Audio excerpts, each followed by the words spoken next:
let me let me model a small single ETAP diagram, right? So first, let me bring the uh, grid. So this is a grid.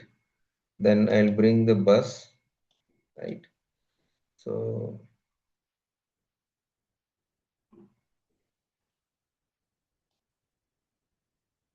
this is a grid. So this is the bus. So then I will also bring the single line diagram here. You see. Then I mean a transformer here. Then after that again I'll try to draw one more bus here. So this is another voltage level, right? So let me connect all these things. So you please connect it. Then let's connect here. Then let's connect here. So when you see it here, so this is the transformer. Let's try to see now. There are three type of part that we have done it. One is grid. Then another one is bus, another one is transformer, the again one more bus. So let's also try to add some loads as well in that. Okay. Let's also try to add some motor also in this. Okay.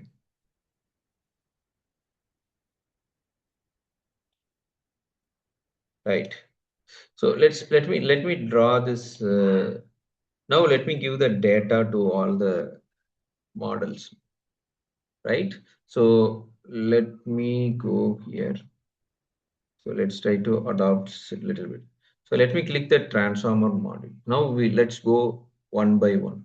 So the moment you click transformer, and also you see that so there is something called, you see that there is something called circuit continuity, check circuit continuity. When you click on this, right?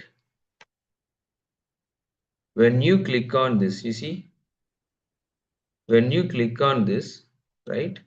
So when you click on this,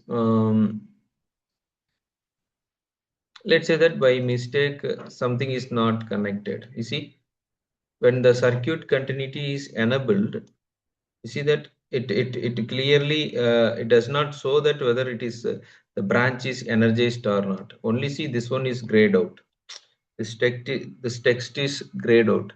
But when you switch on this feature, you will see clearly that the complete, okay, here the transformer is switched off. You will know that exactly what exactly the problem here.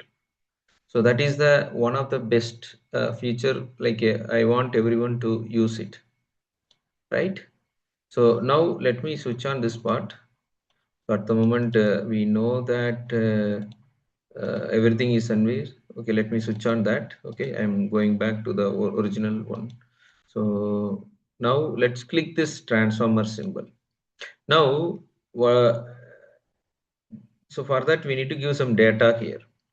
So since ETAP, it takes just a transformer, that unique ID will come T1. You can rename it as much as like as per your project tag number, whatever it is. You can rename it. The transformer standard is, there are two types of transformer is available. So but you can also choose which type of standard that you want to fill it up, that you can chase it. You can check it. By default it will be like that. Then connections, what kind of transformer connection that you are adopting it, you can put it. Then in and out, that you can give it. So that's the information you are going to fill in the first page.